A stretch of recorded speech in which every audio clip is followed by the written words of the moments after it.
ትላንት ባረጁና አሮጌ መንደሮች ውስጥ የኑሮ ውካታን ያስተናግድ የነበረው የፒያሳውን ብርት ዶሮ ማነቂያ ዛሬ በአዲስ የተስፋ ብርሃን ታሪኩን ሙሉ በሙሉ ቀይሯል። ያ የወንጀል መደበቂያ የነበረው አስቀያሚ ስያሜና ድቅድቅ ገጽታ አዲስ አበባ ራሷን ዳግም በምትወልድበት የዘመናዊነት ጉዞ ላይ ተደማሪ አቅም ሆኗል። በአዲስ አበባ ከተማ ከንቲባ አዳነች አቤቤ ተመርቆ ለአገልግሎት ክፍት የሆነው ግዙፉ የአድዋ የገበያ ማዕከልና የትራንስፖርት ተርሚናል የከተማዋ ሌላኛው ኩራቷ ነው። ዶሮ ማነቂያ እንደዚህ እብብ አርጋ ተለውጣ ስታዩት ምን ተሰማችሁ? ከተማችን አዲስ አበባን እንደ ስሟ ውብ አበባ እናደርጋታለን።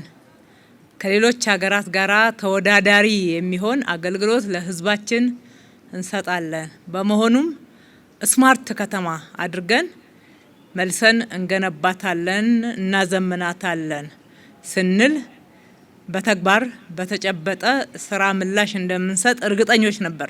ይህ ፕሮጀክት ተገንብቶ ለአገልግሎት ክፍት መሆኑ የከተማዋን የንግድ እንቅስቃሴ ወደ ላቀ ደረጃ የሚያሸጋግር፣ ለብዙ ዜጎች የስራ ዕድል የሚፈጥር፣ በፒያሳና አካባቢዋ የነበረውን የትራንስፖርት እንግልት አስቀርቶ ዘመናዊና ቀልጣፋ የሚያደርግ ነው።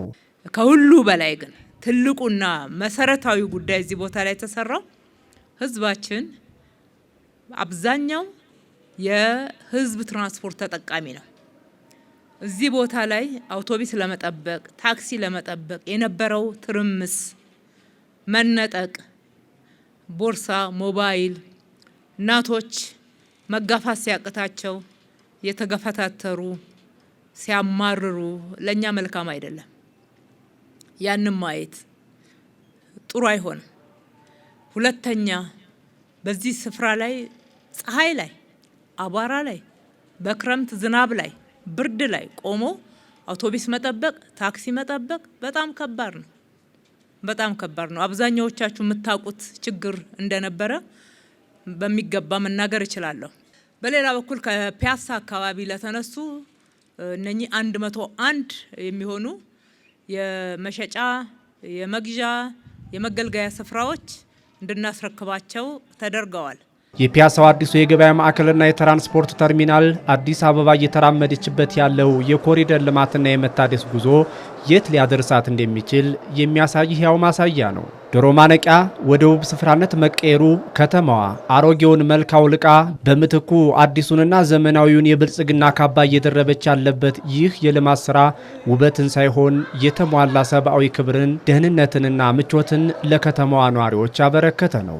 ለሕዝባችን የጋራ መገልገያ ካለን ሀብት የሕዝብ ሀብት ቅድሚያ ሰጥተን በእጅግ በተደራጀ በተቀናጀ ዘመኑን በዋጀ ክብራችንን በሚመጥን ምቾትን ደግሞ በሚሰጥ አገልግሎት መስጫ ማዕከል ላይ እንገኛለን። ይሄ የህዝብ ንብረት ነው። በድጋሚ እንኳን ደስ ያላችሁ ማለት እወዳለሁ። የምንሰራው ለሰው ነው። እያንዳንዱ የምንሰራው ስራ በሰው ህይወት ላይ ጥቅም የሚያስገኝና እሴት የሚጨምር ስለመሆኑ እንለካለን። በዚች ቦታ ላይ ቀድሞ ይጠቀሙት የነበሩት እኮ 100 አይሞሉ። ዛሬ ግን ከነባሱ ከነ ፓርኪንጉ ከነ ታክሲ ተርሚናሉ ተጨማሪ መገልገያዎቹ ሁሉንም ይዞ ከ100 በላይ መገልገያዎችን አስገኝቶልናል። ተጨማሪ ደግሞ እንደዚህ አይነት ክፍት ያለምንም ቅድመ ክፍያ የምንገለገልበትን ቦታ አግኝተንበታል ማለት ነው። ከዚህ ቀደም የድሮውን ዶሮ ማነቂያ ለሚያውቅ ሰው ዛሬ እዚህ ቦታ ላይ መቆም ልክ እንደ ህልም ይሆናል። ፒያሳን ወደ ላቀ ዘመናዊነት የሚያሸጋግረው አዲሱ የአድዋ የገበያ ማዕከልና የትራንስፖርት ተርሚናል ለነዋሪዎችም ትልቅ እፎይታን ይዞ የመጣ ነው። በዛሬው ዕለት የምንገኝበት ወይም ደግሞ እየመረቅ ነው የምንገኘው የህዝብ ትራንስፖርት ተርሚናል ደግሞ በአንድ ጊዜ 18 አውቶቡሶችን በመያዝ በአንድ ጊዜ 50 ሚኒባሶችን በማስተናገድ በድምሩ በአንድ ጊዜ ከ2000 ሰዎች በላይ ይህን እድል እንዲያገኙ የተደረገና በአይነቱ በከተማችን የመጀመሪያ ተርሚናል ሆኖ በመገንባቱ ሁላችሁምና የዘርፉ ተጠቃሚዎች እንኳን ደስ አላችሁ ማለት እፈልጋለሁ።